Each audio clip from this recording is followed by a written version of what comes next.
আসসালামু আলাইকুম। আপনাদের সবাইকে স্বাগত জানাচ্ছি আমার চ্যানেলে। আজকে আমি চাইনিজ থাই স্যুপের একটা মজাদার রেসিপি শেয়ার করছি আপনাদের সাথে। এখানে আমি হাফ কাপ খোসা ছাড়ানো চিংড়ি মাছ নিয়েছি, 1 কাপ মুরগির টুকরো নিয়েছি, 4 চা চামচ টেস্টিং সল্ট নিয়েছি, 6 থেকে 7টা কাঁচামরিচ মাঝে দিয়ে ফেলে নিয়েছি, 6 চা চামচ কর্নফ্লাওয়ার নিয়েছি, সেই সাথে নিয়েছি 2টা ডিমের কুসুম, soya sauce, 1/4 cup sweet chilli sauce, 1/4 cup tomato ketchup, 6টা রসুনের আস্ত কোয়া, লবণ, থাই পাতা এবং বাটার। রসুনটা বাগার দেওয়ার সময় 1 চা চামচ পরিমাণে বাটার ব্যবহার করব। এখানে আমি যে থাই পাতাগুলো নিয়েছি, যারা থাই পাতা চেনেন না তাদেরকে বলে দিচ্ছি, চাইনিজ রেস্টুরেন্টে সবসময় এরকম ধরনের থাই পাতা ব্যবহার করা হয়। আপনাদের হাতের কাছে থাই পাতা একেবারেই না থাকলে আপনারা লেমন গ্রাসও ব্যবহার করতে পারেন, তবে অথেন্টিক রেসিপির জন্য থাই পাতাটা অবশ্যই লাগবে। থাই পাতা বাজারে কিনতে পাওয়া যায়, আমি এগুলো বাংলাদেশ থেকে কিনে নিয়ে এসেছিলাম এবং সারা বছরের জন্য ফ্রিজে রেখে দিলে খুব ভালো থাকে। আপনারা চাইলে বাসায় গাছ লাগিয়ে নিতে পারেন। আমার বাবার বাসাতে এটার একটা গাছ আছে এবং সেখান থেকে আমি প্রতি বছর বাংলাদেশে গেলে পাতাগুলো কেটে নিয়ে আসি এবং ডিপ ফ্রিজে সারা বছরের জন্য রেখে দিই। আপনারা গাছও লাগিয়ে নিতে পারেন অথবা চাইলে বাজার থেকে কিনেও আনতে পারেন।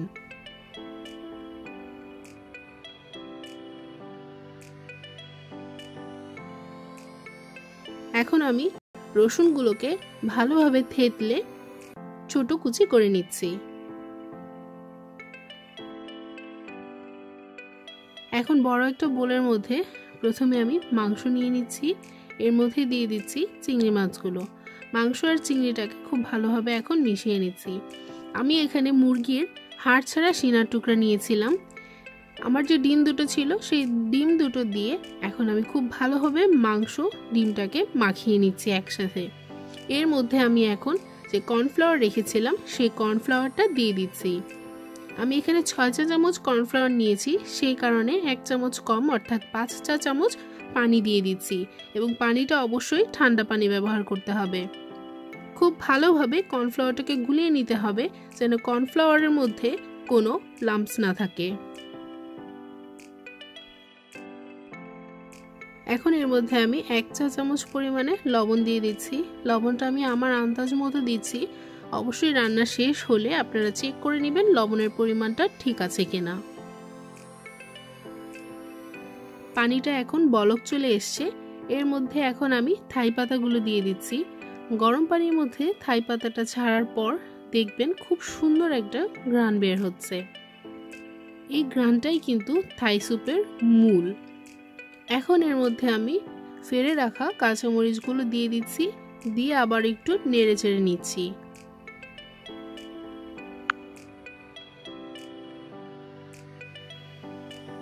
এখন আমি এর মধ্যে মুরগি, চিংড়ি, কর্নফ্লাওয়ার, ডিমের যে উপকরণটা আমি মিশিয়ে রেখেছিলাম সেই সব কিছু ঢেলে দিয়ে খুব ভালোভাবে নাড়াচাড়া করে নিচ্ছি। ভালোভাবে নাড়াচাড়া করতে হবে এবং অনবরত নাড়াচাড়া করতে হবে। আপনি যদি নাড়া দেওয়া বন্ধ করে দেন তাহলে কিন্তু কর্নফ্লাওয়ারটা নিচে দিয়ে দলা পেকে যাবে। আস্তে আস্তে ভালোভাবে নাড়তে হবে, খুব জোরে জোরে নাড়বেন না, সময় নিয়ে আস্তে আস্তে নাড়াচাড়া করতে হবে।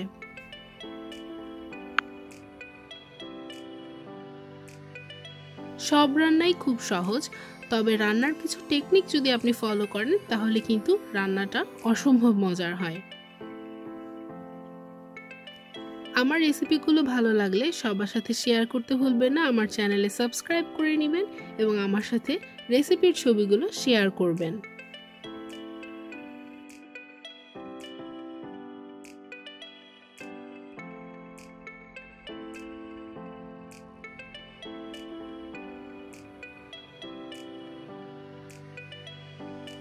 যখন মাংস আর চিংড়িটা সেদ্ধ হয়ে আসবে সেই পর্যায়ে আমি প্রথমেই দিয়ে দিচ্ছি সুইট চিলি সস।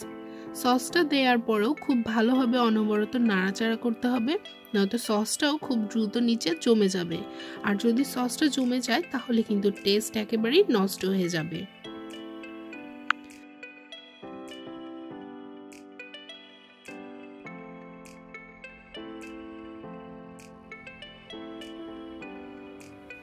এখন আমি এর মধ্যে দিয়ে দিচ্ছি টমেটো কেচাপ। টমেটো কেচাপটাও দেওয়ার পর ভালোভাবে নাড়াচাড়া করতে হবে, নয়তো নিচে দিয়ে টমেটো কেচাপটাও জমে যাবে।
প্রায় 2 থেকে 3 মিনিট পর যখন টমেটো সসটা এবং চিলি সসটা মিশে যাবে, সেই পর্যায়ে আমি 3 টেবিল চামচ পরিমাণে দিয়ে দিচ্ছি সয়া সস।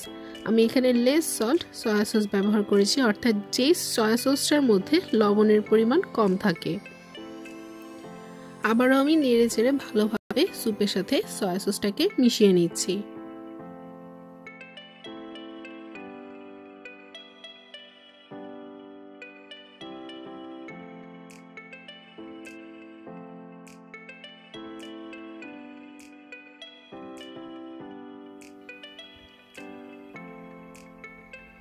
এখন আমি 4 টেবিল চামচ পরিমাণে দিয়ে দিচ্ছি সাদা ভিনেগার অথবা সাদা সিরকা। এটার কারণে কিন্তু স্যুপে থেকে মজার একটা টক টক টেস্ট আসবে। যদি আপনারা হোয়াইট ভিনেগারটা না দিতে চান, অনেকের কাছে এটা ভালো লাগে না, তারা আলাদা করেও পরবর্তীতে অ্যাড করতে পারেন। এখন আমি এর মধ্যে দিয়ে দিচ্ছি টেস্টিং সল্ট।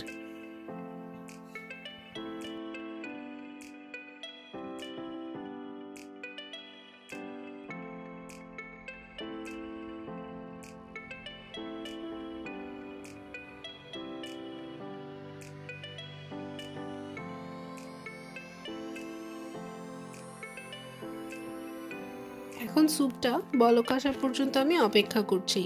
যেহেতু কর্নফ্লাওয়ার দিয়েছি, কর্নফ্লাওয়ার দেওয়ার পরে স্যুপটা বলক এসে কিছুটা ঘন হয়ে আসবে।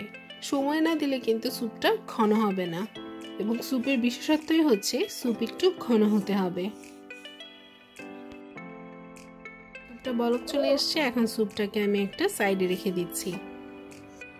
ছোট একটা প্যানের মধ্যে আমি 1 চা চামচ পরিমাণে বাটার নিয়ে নিয়েছি এবং এখন বাটারটাকে ভালোভাবে গলিয়ে নিচ্ছি।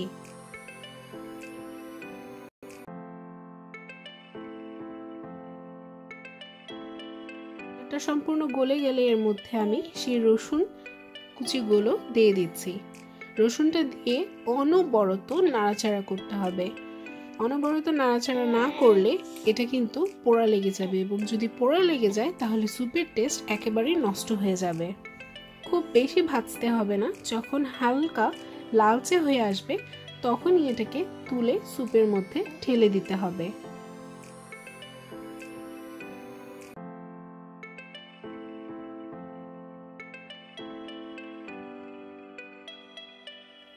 এখন আমি স্যুপের মধ্যে সেই বাগার দেয়া রসুনটা ঢেলে দিচ্ছি।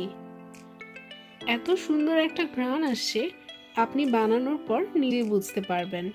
এবং যখন মেহমানকে বা নিজের বাড়ির মানুষকে সার্ভ করবেন, কেউই বলবে না যে এটা আপনি ঘরে বানিয়েছেন। এখন স্যুপের বাটির মধ্যে স্যুপটা তুলে পরিবেশন করুন এবং গরম গরম এনজয় করুন। আমার রেসিপিটা আপনাদের কেমন লাগলো সেটা কিন্তু আমাকে জানাতে একেবারেই ভুলবেন না। সবাই ভালো থাকুন, সুস্থ থাকুন। নতুন একটা মজার রেসিপি নিয়ে খুব শীঘ্রই চলে আসবো আমি আমার চ্যানেলে। এবং আমার রেসিপিগুলো অবশ্যই সবার সাথে শেয়ার করবেন এবং আমার চ্যানেলটা সাবস্ক্রাইব না করা থাকলে সাবস্ক্রাইব করে নেবেন। সবাই ভালো থাকবেন। আল্লাহ হাফেজ।